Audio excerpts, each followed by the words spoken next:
The samurais were the military elite of medieval and early modern Japan. But how did they really look like? Maybe something like this. Sure, when modern Asian actors play the roles of samurais, they will look like this. However, I would like to introduce to you Okubo Toshimiti, who was a hereditary samurai from Satsuma. But let's start from the very beginning. Long before the arrival of the Asian race on the Japanese islands, the local inhabitants were Caucasian people, the Ainu people. Their very outfits point to the fact that they also belonged to the culture of the survivors. However, they are one of the first waves that arrived. Their worldview and philosophy is also fully consistent with those of the survivors, as represented, for example, by the Vedic literature. It's interesting that the Ainu women actually liked to tattoo their faces.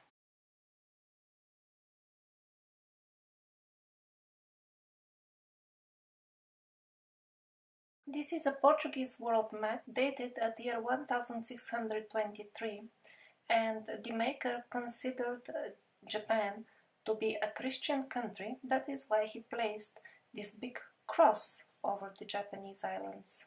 And it's not the only one. The island, which is nowadays called Hokkaido, had a different name in the Middle Ages, and the name was Ieyasu, which sounds like Jesus, the Slavic name of Jesus Christ. And to make it even more clear, they have put a Christian cross on it. This is yet another map showing the same island, and here it is written as Yesu, even closer to Jesus Christ. Of course, the official Japanese history has undergone parasitic corrections, but still, few forgotten facts here and there may help us reconstruct the real scenario. Exactly when in Russia the last strongholds of the survivors were destroyed, at that time in Japan appears a ruler called Tokugawa Ieyasu. It is possible that his name points towards the fact that he was a Christian, Jesus. When Tokugawa Ieyasu starts ruling, Japan all of a sudden decides to sever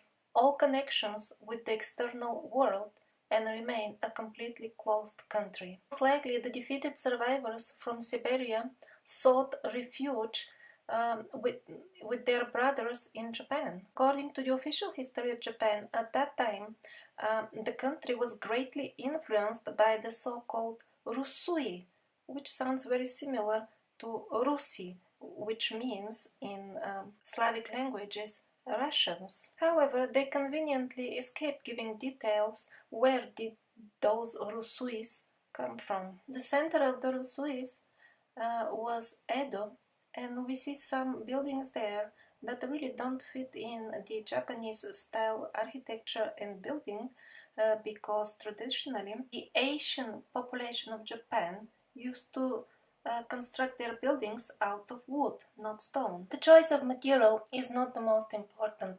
Most importantly, we see how in the history of building in Japan, all of a sudden, without any prior evolution, we see full-fledged, elegant, polygonal, megalithic stone masonry, which is a distinct signature sign, so to say, of the survivors.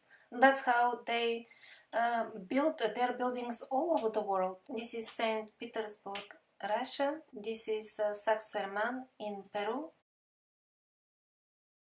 This is Norba, Italy. Polygonal megalithic masonry is a very peculiar building style where each stone is unique, of unique shape, and yet fits all the neighboring stones with amazing accuracy. The chance that this building style has evolved independently at various locations all around the world is very close to zero. On the last three photos, a part of the megalithic wall is shown where it has been destroyed and subsequently renovated in a very poor fashion, with mud in between. But these photos are important because on them we can see how the stones look inside the wall and how they perfectly fit each other in a very complex and curved surface. Another example, this enormous megalithic stone is part of the Osaka castle. This is how contemporary artists depicted the kings of Japan, the shoguns. They were the rulers of the samurais and continued their reign until the middle of 19th century when the European Reformationists successfully destroyed a lot of the strongholds of the survivors, and since their intention was to completely even erase the memory of them, they turned their attention to the closed Japan, the isolated Japan. Wipeout of the samurais is presented in the Scaliger version of history as the Meiji Restoration, and that is supposed to be a return towards some previously forgotten ideologies, values, and political structures. Very little information, very little importance is given to this moment in history when they teach it in the Japanese schools.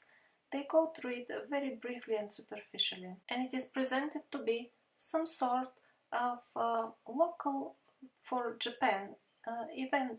And maybe there will be some very vague hint towards the European ships that appeared on the shore of Japan at that time. Indeed, in some Japanese textbooks, they are presented as merchants' ships that were helping by giving donations of rice. Rice sounds so innocent, but there were other things besides the rice. But fortunately, not all true history has been erased, and we hear a completely different story from a book called Black Ships of Japan. Quite an ambiguous title by itself. So what we read there is that Commodore Perry arrived in Edo in 1853 and brought a letter from Fillmore, the President of the United States, demanding in absolutely straightforward language to put an end to the isolation of Japan and open it to the rest of the world in every way. Perry returned next year and demanded this to be done immediately.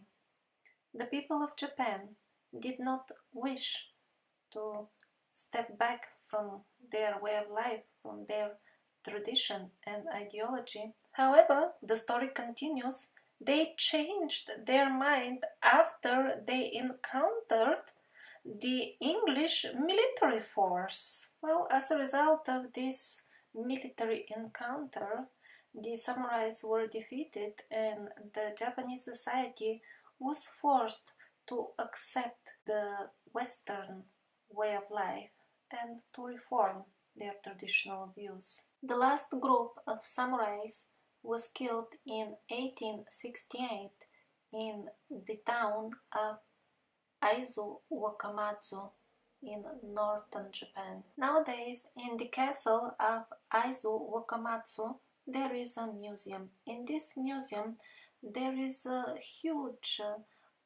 piece of art depicting the very last moments of the samurais. And of course, they are shown as belonging to the Asian race, because this is just a modern piece of art.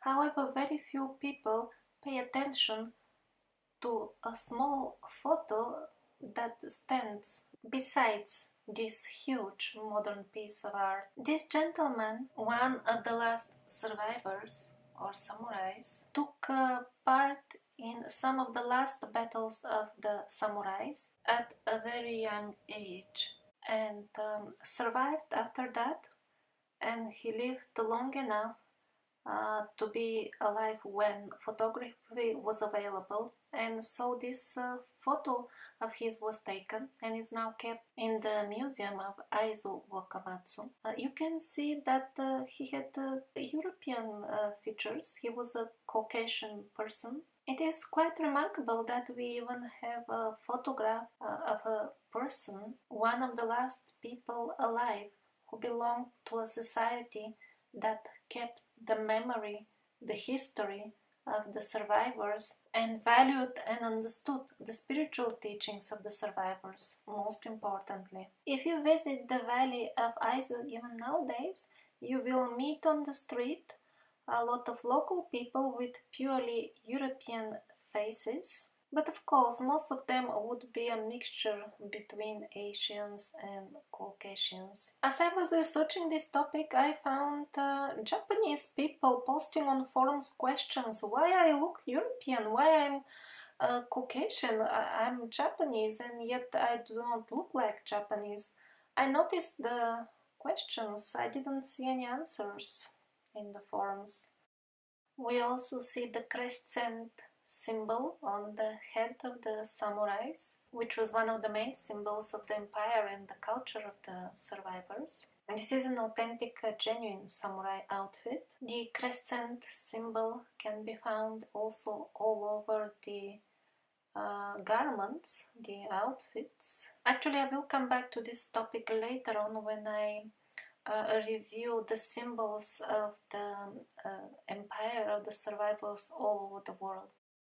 The Tsurugacho Castle in Aizu Wakamatsu is currently a museum, and over there is depiction of the very last moments of the samurais, how they commit seppuku and kill themselves when the invaders are at their doorstep. Anatoly Fomenko shares his experience in this museum at this very scene. He was accompanied by his colleagues, Japanese colleague, historians, who were viewing together with him. But surprise, surprise, who was opening the door to enter the room where the last samurais were committing suicide? It was a completely Caucasian person with a Napoleon-like outfit. Fomenko asked his Japanese colleagues, who is this person? In reply, they just tried to make the appearance that they do not understand the speech of foreigners, although they understood very well. Even a beginner in English will understand the question, who is this? The true face of the so-called local Meiji restoration in Japan, the very truth is that some of the last survivors were most brutally and barbarically killed by Europeans. These Europeans had the blood of the survivors also flowing in their veins, but they were zombified by the fraudulent parasitic propaganda that packages cruelty, inhumane cruelty, in calling it patriotism and other names that have nothing to do with the essence. There is zero patriotism in going halfway across the globe to brutally murder peaceful people. All of the important buildings in Tokyo and some other cities of this period are of course in survivor style, which is antique style.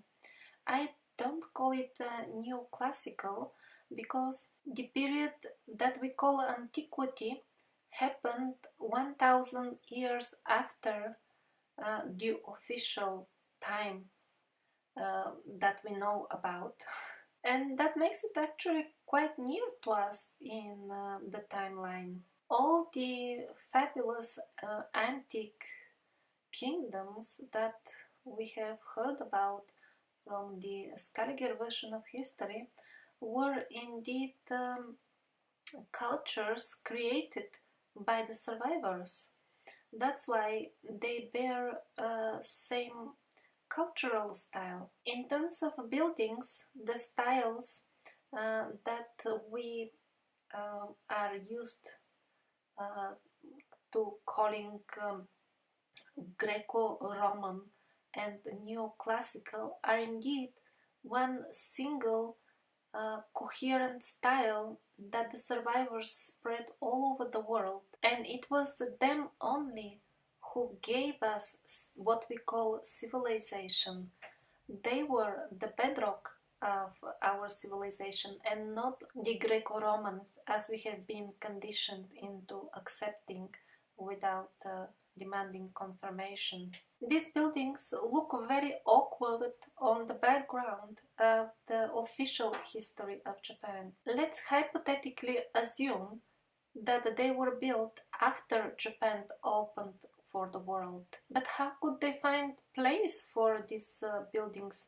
Just the full city centers of the main cities are in this style. What did the Japanese, who are very famous of keeping their tradition, just demolish all of their most important traditional buildings in the center of the city to build something in a completely new for them style?